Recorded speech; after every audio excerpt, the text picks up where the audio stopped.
This one has nothing to do with capacitors. It really should be due this week.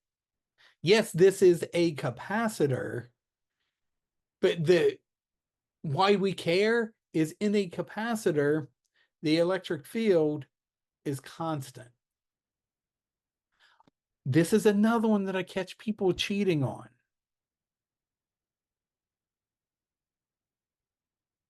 I can't emphasize this enough.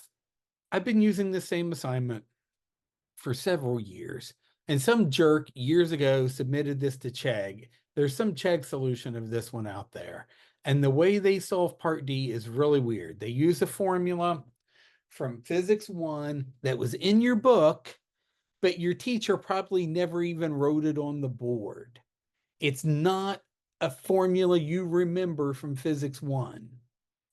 No student is going to come up with that on their own. But that's the way the Chegg solution did it. So when I see that, I know you didn't do this work. F in the course.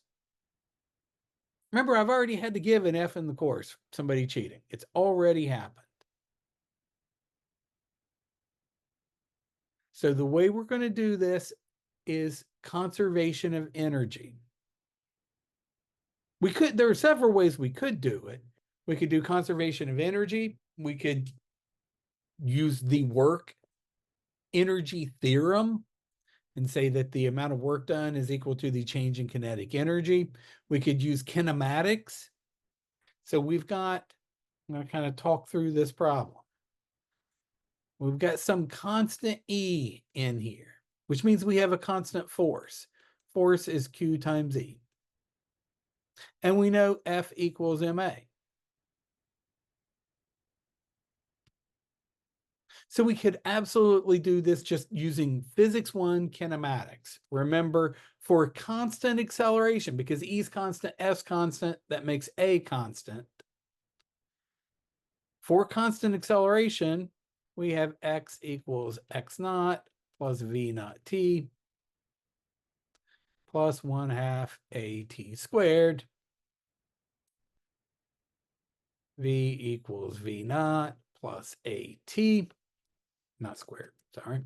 And v final squared equals v initial squared plus 2a delta x. These are your kinematic equations,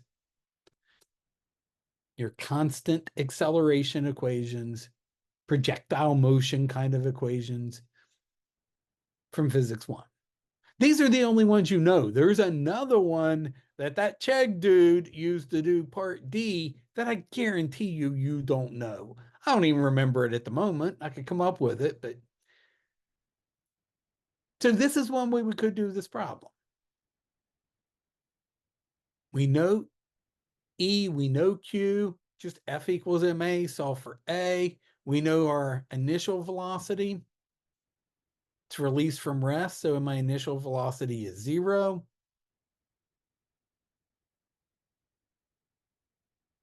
That's not the easiest way to do this. The easiest way to do this is use conservation of energy. Or remember, E is also measured in volts per meter. So if I take E times my distance,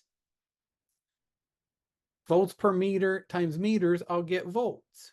So my change in voltage across the capacitor is just the electric field times D. And technically, there's a negative here. So that's my change in voltage.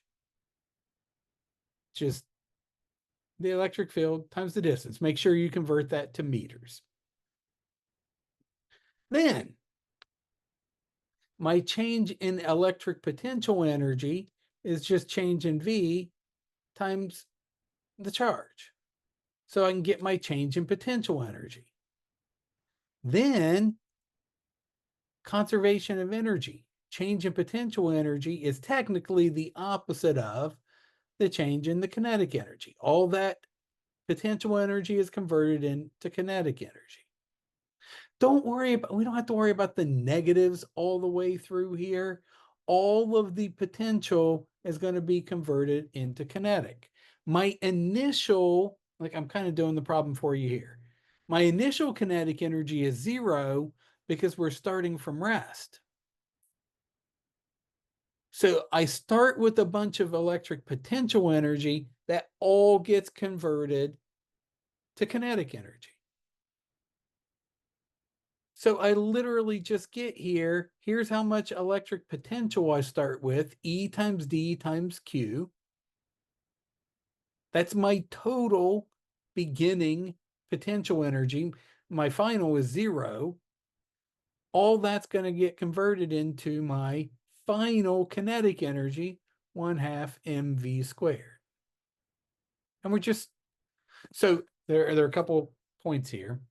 First, find the voltage right there, E times D. And when we say voltage across the capacitor, we always mean high minus low. We always mean a positive. This is a positive number. It's a positive voltage difference. Remember, electric field points from high voltage to low voltage. So yes, it is a voltage drop, and that's what we're asking for here. This word, this phrase, voltage difference, means voltage drop. So it's a positive number. Then conservation of energy. Let's calculate the initial, because my final energy is 0, the initial electric potential energy, we just take V times Q. All that's going to get converted into kinetic energy. So now, like I'm literally doing the problem for you. So we've got some amount of energy here. You just calculated this. Set that equal to 1/2 mv squared and solve for V. That's my final velocity. Now we got to find the time. The easiest way to do that is just use this equation here. Like, sure, we could use this one. In either case, though, I need to find A. So I am going to have to now go up here, find the force, find the acceleration. Well, we know F equals QE in magnitude, but F also equals MA. So in magnitude, let's put a magnitude there. The magnitude of the acceleration, which we know is going to be positive, is just QE over M. Now that we got A, V naught was 0. We're just going to get T equals my final velocity divided by that A we just found. Like I literally did the whole problem for you here.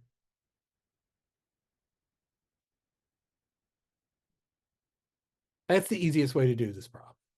We could make it a lot harder if we wanted to. We're not going to. And there's our mass right there.